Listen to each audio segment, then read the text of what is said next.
بسم اللہ الرحمن الرحیم۔ نماز سے پہلے 5 الفاظ ضرور یاد کر لیجئے۔ رسول اللہ صلی اللہ علیہ وسلم نے ارشاد فرمایا 30 فرشتے ثواب لکھنے کے لیے۔ حضرت علی رضی اللہ تعالیٰ عنہ فرماتے ہیں ہم رسول اللہ صلی اللہ علیہ وسلم۔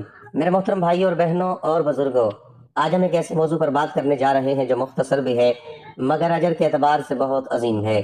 ایک ایسا عمل جو چند لمحوں کا ہے مگر اس کا ثواب آسمانوں میں چرچا بن جاتا ہے۔ نبی کریم صلی اللہ علیہ وسلم نے ارشاد فرمایا کہ ایک بندہ کچھ ایسے کلمات ادا کرتا ہے کہ 30 فرشتے ان کلمات کو لکھنے کا شرف حاصل کرے۔ سوچئے وہ کلمات کتنے قیمتی ہوں گے، وہ ذکر کتنا عظیم ہوگا کہ فرشتے بھی اس کی طرف لپکتے ہیں۔ میرے عزیز ساتھیوں، نماز اللہ تعالیٰ سے ملاقات ہے اور ملاقات سے پہلے تیاری ضروری ہوتی ہے۔ جیسے ہم کسی بڑے انسان سے ملنے جائیں تو خود سنوارتے ہیں، ویسے ہی اللہ کے حضور حاضری سے پہلے اپنی زبان کو بھی پاک اور مزین کرنا چاہیے۔ میرے محترم بزرگوں، عزیزوں، بھائیوں اور پیارے دوستوں، اب ہم بات کرنے جا رہے ہیں اس عمل کی جو اسلام کا ستون ہے، دین کی بنیاد ہے، مومن کی پہچان ہے اور جنت کی کنجی ہے، اور وہ عمل ہے نماز۔ اللہ تعالیٰ نے قرآن مجید میں بار بار فرمایا نماز قائم کرو۔ یہ نہیں فرمایا صرف پڑھو، بلکہ فرمایا قائم کرو، یعنی اپنی زندگی کا حصہ بنا لو، اپنی ترجیح بنا لو، اپنی پہچان بنا لو۔ میرے بھائیوں، نماز صرف چند رکعتوں کا نام نہیں، یہ اللہ سے ملاقات ہے، یہ بندے اور رب کے درمیان راز و نیاز ہے۔ یہ وہ لمحہ ہے جب زمین کا بندہ آسمانوں کے رب سے بات کرتا ہے۔ ذرا سوچئے، جب آپ نماز کے لیے کھڑے ہوتے ہیں تو آپ کس کے سامنے کھڑے ہوتے ہیں؟ بادشاہوں کے بادشاہ، کائنات کے مالک اللہ رب العزت کے سامنے۔ نبی کریم صلی اللہ علیہ وسلم نے فرمایا قیامت کے دن سب سے پہلے نماز کا حساب لیا جائے گا۔ اگر نماز درست ہو گئی تو باقی اعمال بھی درست ہو جائیں گے، اور اگر نماز خراب ہو گئی تو باقی اعمال بھی ضائع ہو سکتے ہیں۔ میرے عزیز دوستو، ہم دنیا کے کاموں میں کتنے پابند ہیں، دفتر کا وقت، کاروبار کا وقت، ملاقات کا وقت، مگر جب بات نماز کی آتی ہے تو ہم سستی کرتے ہیں، تاخیر کرتے ہیں، کبھی چھوڑ بھی دیتے ہیں۔ ذرا خود سے سوال کریں، کیا ہم واقعی کامیاب ہونا چاہتے ہیں؟ اگر ہاں تو کامیابی کا راستہ واضح ہے، نماز اور صرف نماز۔ اللہ تعالیٰ فرماتا ہے بے شک نماز بے حیائی اور برائی سے روکتی ہے، یعنی جو شخص نماز کو صحیح طریقے سے ادا کرتا ہے اس کی زندگی بدل جاتی ہے، اس کے اخلاق بدل جاتے ہیں، اس کے اعمال سنور جاتے ہیں۔ میرے بھائیوں، نماز صرف عبادت نہیں، یہ تربیت ہے۔ یہ ہمیں سکھاتی ہے وقت کی پابندی، عاجزی اور انکساری، اللہ پر یقین، دنیا سے بے رغبتی۔ جب بندہ سجدے میں جاتا ہے تو وہ سب سے زیادہ اللہ کے قریب ہوتا ہے، وہ اپنی پریشانیاں اللہ کے سامنے رکھتا ہے اور اللہ اس کی سنتا ہے۔ نبی کریم صلی اللہ علیہ وسلم نے فرمایا 5 وقت کی نمازیں ایسے ہیں جیسے کوئی شخص دن میں 5 مرتبہ نہر میں غسل کرے، کیا اس کے جسم پر کوئی میل باقی رہ جائے گا؟ صحابہ نے عرض کیا نہیں یا رسول اللہ صلی اللہ علیہ وسلم۔ آپ صلی اللہ علیہ وسلم نے فرمایا ایسے ہی نماز گناہوں کو مٹا دیتی ہے۔ اللہ اکبر! ہم کتنے خوش قسمت ہیں کہ ہمیں دن میں 5 بار گناہوں سے پاک ہونے کا موقع ملتا ہے، مگر افسوس ہم اس موقع کو ضائع کر دیتے ہیں۔ میرے عزیز سامعین، نماز چھوڑنا کوئی معمولی بات نہیں، یہ ایمان کے لیے خطرہ ہے، یہ انسان کو اللہ سے دور کر دیتا ہے۔ آج ہم عہد کریں کہ ہم نماز کو اپنی زندگی کا لازمی حصہ بنائیں گے، چاہے حالات کیسے بھی ہوں، چاہے مصروفیت کتنی بھی ہو، نماز کو وقت پر ادا کریں گے۔ اور یاد رکھیں جو شخص نماز کی حفاظت کرتا ہے اللہ اس کی حفاظت کرتا ہے، اس کے رزق میں برکت دیتا ہے، اس کے دل کو سکون دیتا ہے۔ میرے بھائیوں، آج دنیا میں بے سکونی کیوں ہے، ٹینشن کیوں ہے، پریشانی کیوں ہے؟ کیونکہ ہم نے نماز کو چھوڑ دیا، ہم نے اللہ سے تعلق کمزور کر دیا۔ اگر سکون چاہتے ہو تو نماز کی طرف لوٹ آؤ، اگر کامیابی چاہتے ہو تو نماز کی طرف لوٹ آؤ، اگر جنت چاہتے ہو تو نماز کی طرف لوٹ آؤ۔ آخر میں ایک بات دل میں بیٹھا لو، نماز فرض ہے، اختیار نہیں، یہ حکم ہے، مشورہ نہیں۔ محترم ناظرین، اللہ کا ذکر انسان کے دل کو سکون اور اطمینان عطا کرتا ہے۔ جب بندہ اپنے رب کو یاد کرتا ہے تو اس کے دل سے بے چینی اور پریشانی دور ہو جاتی ہے۔ قرآن پاک میں بھی ذکر الہی کی بہت زیادہ تاکید کی گئی ہے، کیونکہ یہی وہ عمل ہے جو انسان کو اللہ کے قریب کرتا ہے۔ ذکر اللہ کی سب سے بڑی اہمیت یہ ہے کہ یہ انسان کے ایمان کو مضبوط بناتا ہے۔ جب انسان بار بار اللہ کا نام لیتا ہے، اس کی تسبیح بیان کرتا ہے اور اس کی حمد و ثنا کرتا ہے تو اس کا دل نرم ہو جاتا ہے اور اس میں اللہ کی محبت بڑھتی ہے۔ اللہ کا ذکر مشکلات میں آسانی کا سبب بنتا ہے۔ جو شخص ہر حال میں اللہ کو یاد رکھتا ہے، اللہ تعالیٰ بھی اس کے لیے پریشانیاں پیدا کر فرماتا ہے اور اس کی مدد کرتا ہے۔ ذکر کرنے والا کبھی تنہا نہیں ہوتا، کیونکہ اللہ ہمیشہ اس کے ساتھ ہوتا ہے۔ ذکر الہی گناہوں کی معافی کا ذریعہ بھی ہے۔ استغفار اور تسبیحات کے ذریعے اللہ تعالیٰ بندے کے گناہوں کو معاف فرما دیتا ہے اور اس کے درجات بلند کرتا ہے۔ اس لیے ہر مسلمان کو چاہیے کہ وہ اپنی زندگی میں ذکر کو معمول بنائے۔ آخر میں ذکر اللہ نہ صرف دنیا میں سکون دیتا ہے بلکہ آخرت میں کامیابی کا ذریعہ بھی بنتا ہے۔ جو لوگ اللہ کو کثرت سے یاد کرتے ہیں ان کے لیے جنت میں عظیم اجر رکھا گیا ہے۔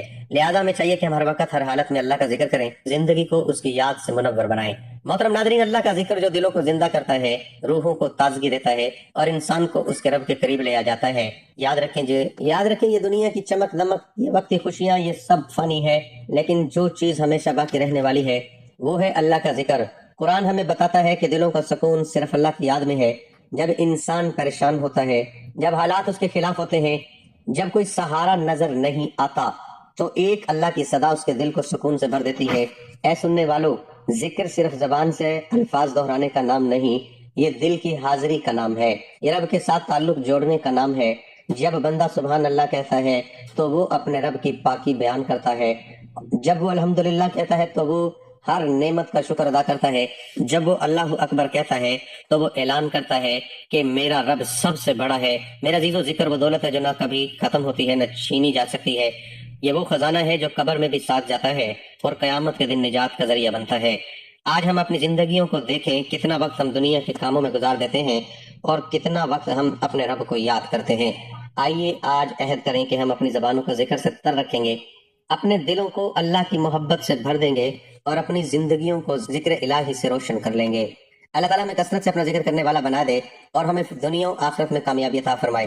میرے محترم بھائی اور بزرگوں، نیکی جس پر ہماری دنیا بھی سنورتی ہے اور آخرت بھی، ذرا سوچئے یہ زندگی چند دنوں کی ہے، یہ سانسیں گنی ہوئی ہیں اور ایک دن ہمیں اپنے رب کے حضور حاضر ہونا ہے۔ اس دن نہ مال کمائے گا، نہ اولاد، نہ عہدے، نہ شان و شوکت، اگر کچھ کام آئے گا تو وہ ہوگا صرف نیک اعمال۔ اے ایمان والو، نیکی کوئی مشکل کام نہیں، ایک مسکراہٹ بھی صدقہ ہے، کسی کی مدد کرنا بھی نیکی ہے، راستے سے تکلیف دہ چیز ہٹانا بھی ثواب ہے۔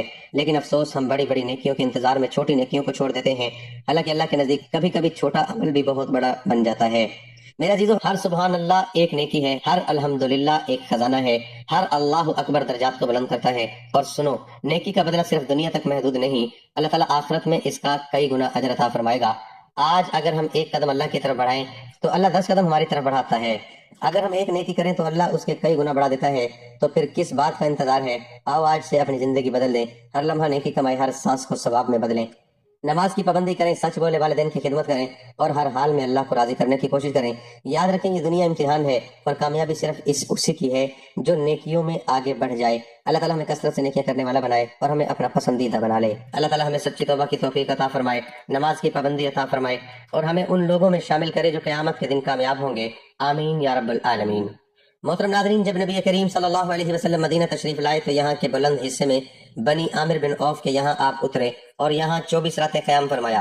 جب آپ صلی اللہ علیہ وسلم نے بنو نجار کو بلاوا بھیجا تو وہ لوگ تلواریں لٹکائے ہوئے آئے۔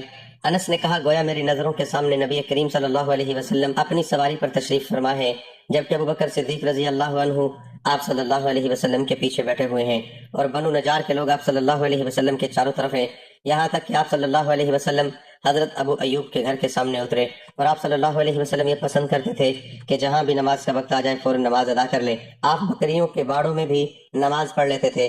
پھر آپ نے یہاں مسجد بنانے کے لیے حکم فرمایا، چنانچہ بنو کے لوگوں کو آپ صلی اللہ علیہ وسلم نے بلوا کر فرمایا کہ اے بنو نجار، تم اپنے اس باغ کی قیمت مجھ سے لے لو۔ انہوں نے جواب دیا، نہیں یا رسول اللہ صلی اللہ علیہ وسلم، اس کی قیمت ہم صرف اللہ سے مانگتے ہیں۔ انس رضی اللہ عنہ نے بیان کیا کہ میں جیسا کہ تمہیں بتا رہا تھا، یہاں مشرکین کی قبریں تھیں، اس باغ میں ایک ویران جگہ تھی اور کچھ کھجور کے درخت بھی تھے۔ بس نبی صلی اللہ علیہ وسلم نے مشرکین کی قبروں کو اکھڑوا دیا، ویرانے کو صاف اور برابر کرایا اور درختوں کو کٹوا کر ان کی لکڑیوں کو مسجد کے قبلے کی جانب بچھا دیا اور پتھروں کے ذریعے انہیں مضبوط بنا دیا۔ صحابہ پتھر اٹھاتے ہوئے گر پڑتے تھے اور نبی کریم صلی اللہ علیہ وسلم بھی ان کے ساتھ تھے اور یہ کہہ رہے تھے کہ اے اللہ، آخرت کے فائدے کے علاوہ اور کوئی فائدہ نہیں، بس انصار و مہاجرین کی مغفرت فرما۔ حضرت عبداللہ بن مسعود رضی اللہ عنہما بیان کرتے ہیں، ایک دفعہ رسول اللہ صلی اللہ علیہ وسلم کعبہ کے نزدیک نماز پڑھ رہے تھے اور ابو جہل اور اس کے ساتھی بھی وہیں بیٹھے ہوئے تھے، تو ان میں سے ایک نے دوسرے سے کہا کہ تم میں سے کوئی شخص ہے جو قبیلے کی اونٹنی ذبح ہوئی ہے، اس کی اوجڑی اٹھا لے اور لا کر جب محمد صلی اللہ علیہ وسلم سجدے میں جائیں تو ان کی پیٹھ پر رکھ دے۔ یہ سن کر ان میں سے ایک سب سے زیادہ بدبخت آدمی اٹھا اور وہ اوجڑی لے کر آیا اور دیکھتا رہا۔ جب آپ نے سجدہ کیا تو اس نے اس اوجڑی کو آپ کے دونوں کندھوں کے درمیان رکھ دیا۔ حضرت عبداللہ بن مسعود کہتے ہیں، میں یہ سب کچھ دیکھ رہا تھا مگر کچھ نہ کر سکتا تھا، کاش اس وقت مجھے روکنے کی طاقت ہوتی۔ عبداللہ کہتے ہیں کہ وہ ہنسنے لگے اور ہنسی کے مارے لوٹ پوٹ ہونے لگے اور رسول اللہ صلی اللہ علیہ وسلم سجدے میں تھے، بوجھ کی وجہ سے اپنا سر نہیں اٹھا سکتے تھے، یہاں تک کہ فاطمہ رضی اللہ عنہما آئیں اور وہ بوجھ آپ کی پیٹ سے اتار کر پھینکا۔ تب آپ صلی اللہ علیہ وسلم نے سر اٹھایا، پھر 3 بار فرمایا، یا اللہ تو قریش کو پکڑ لے۔ یہ بات ان کافروں پر بہت بھاری ہوئی کہ آپ صلی اللہ علیہ وسلم نے انہیں بد دعا دے دی۔ عبداللہ کہتے ہیں کہ وہ سمجھتے تھے کہ اس شہر مکہ میں جو دعا کی جائے وہ ضرور قبول ہوتی ہے، پھر آپ نے ان میں سے ہر ایک کا جدا جدا نام لیا کہ اے اللہ ان ظالموں کو ضرور ہلاک کر دے۔ ابو جہل، عتبہ بن ربی، شیبہ بن ربی، ولید بن عتبہ، امیہ بن خلف اور عتبہ بن ابی معید کو 7ویں آدمی کا نام بھی لیا، مگر مجھے یاد نہیں رہا۔ اس ذات کی قسم جس کے قبضے میں میری جان ہے کہ جن لوگوں کے بد دعا کرتے وقت آپ صلی اللہ علیہ وسلم نے نام لیے تھے، میں نے ان کی لاشوں کو بدر کے کنویں میں پڑا ہوا دیکھا۔ محترم ناظرین، حضرت رفیع بن رافع رضی اللہ عنہ سے روایت ہے، فرماتے ہیں ہم ایک دن رسول اللہ صلی اللہ علیہ وسلم کے پیچھے نماز پڑھ رہے تھے۔ جب آپ نے رکوع سے سر اٹھایا تو کہا سمیع اللہ لمن حمدہ۔ آپ نے مقتدیوں میں سے ایک آدمی نے ذرا بلند آواز سے کہا الحمدللہ حمدن کثیرن طیبن مبارکن فی۔ اے ہمارے رب، تیرے ہی لیے سب تعریفیں ہیں، بہت زیادہ پاکیزہ اور بابرکت تعریفیں۔ جب اللہ کے رسول صلی اللہ علیہ وسلم نماز سے فارغ ہوئے تو فرمایا کس شخص نے ابھی کچھ کلام کیا تھا؟ کسی نے جواب نہ دیا۔ پھر آپ نے دوبارہ فرمایا کس آدمی نے نماز میں کلام کیا تھا؟ میں نے کہا اے اللہ کے رسول صلی اللہ علیہ وسلم وہ میں تھا۔ آپ نے فرمایا تو نے کیسے کہا تھا؟ میں نے کہا تھا الحمدللہ کثیرن طیبن مبارکن فی۔ نبی صلی اللہ علیہ وسلم نے فرمایا تھا قسم اس ذات کے جس کے ہاتھ میں میری جان ہے، 30 سے زائد فرشتے اس کلمے کی طرف لپکے تھے کہ کون انہیں لے کر اوپر چڑھتا ہے۔ حضرت ابو ہریرہ رضی اللہ عنہ فرماتے ہیں کہ نبی کریم صلی اللہ علیہ وسلم نے فرمایا کہ جب امام سمیع اللہ لمن حمدہ کہے تو تم اللہم ربنا ولک الحمد کہو، کیونکہ جس کا یہ کہنا فرشتوں کے کہنے کے ساتھ ہوگا اس کے پچھلے تمام گناہ بخش دیے جائیں گے۔ سیدنا ابو سعید خدری رضی اللہ عنہ سے روایت ہے کہ رسول اللہ صلی اللہ علیہ وسلم نے فرمایا کیا میں تمہاری رہنمائی اپنے امور کی طرف نہ کروں کہ اللہ جن ذریعے خطاؤں کو معاف کرتا ہے اور نیکیوں میں اضافہ کرتا ہے؟ انہوں نے کہا کیوں نہیں اے اللہ کے رسول صلی اللہ علیہ وسلم۔ آپ صلی اللہ علیہ وسلم نے فرمایا ناپسندیگیوں کے باوجود مکمل وضو کرنا، ان مسجدوں کی طرف زیادہ قدم چل کر آنا اور نماز کے بعد دوسری نماز کا انتظار کرنا۔ تم میں سے جو آدمی اپنے گھر سے وضو کر کے نکلتا ہے اور مسلمان کے ساتھ ایک نماز ادا کر کے اسی جائے نماز میں دوسری نماز کے انتظار میں بیٹھ جاتا ہے تو فرشتے اس کے لیے یہ دعا کرتے ہیں اے اللہ اس کو معاف کر دے، اے اللہ اس پر رحم فرما۔ جب تم نماز کے لیے کھڑے ہو تو اپنی صفوں کو برابر اور سیدھا کیا کرو اور شگافوں کو پر کر دیا کرو، بے شک میں تم کو اپنے پیچھے دیکھتا ہوں۔ جب تمہارا امام اللہ اکبر کہے تو تم اللہ اکبر کہو، جب وہ رکوع کرے تو تم رکوع کرو، اور جب وہ کہے سمیع اللہ لمن حمدہ تو تم ربنا لک الحمد کہو۔ بے شک مردوں کی بہترین صف اگلی صف ہے اور ان کی بری ترین صف پچھلی ہے، اور عورتوں کی بہترین صف پچھلی ہے اور ان کی بری صف اگلی صف ہے۔ اے عورتوں کی جماعت، جب مرد سجدے میں جائیں تو تم اپنی نظریں نیچے رکھا کرو تاکہ ان کے اوزار چھوٹے ہونے کی وجہ سے ان کی شرمگاہوں کو نہ دیکھ سکو۔ تو یہ 5 الفاظ ضرور پڑھیں الحمدللہ حمدن کثیرن طیبا مبارکن فی، اور پھر دیکھیں نماز میں خشوع کیسے آتا ہے، دل کیسے نرم ہوتا ہے اور اللہ کی رحمت کیسے متوجہ ہوتی ہے۔ میرے بزرگوں اور دوستوں، ہمیں اپنی زندگی میں چھوٹے چھوٹے اعمال کو شامل کرنا ہے، یہی اعمال قیامت کے دن تمہارے لیے نجات کا ذریعہ بنیں گے۔ اللہ تعالیٰ ہمیں نماز کی حقیقت سمجھنے کی توفیق عطا فرمائے، نماز سے پہلے ذکر کرنے والا بنائے اور ہمیں ان بندوں میں شامل کرے جن کے اعمال پر فرشتے فخر کریں۔ وہ 5 الفاظ کون سے ہیں؟ علماء کرام نے وضاحت کی ہے کہ یہ عظیم ذکر ہے الحمدللہ حمدن کثیرن طیبا مبارکن فی۔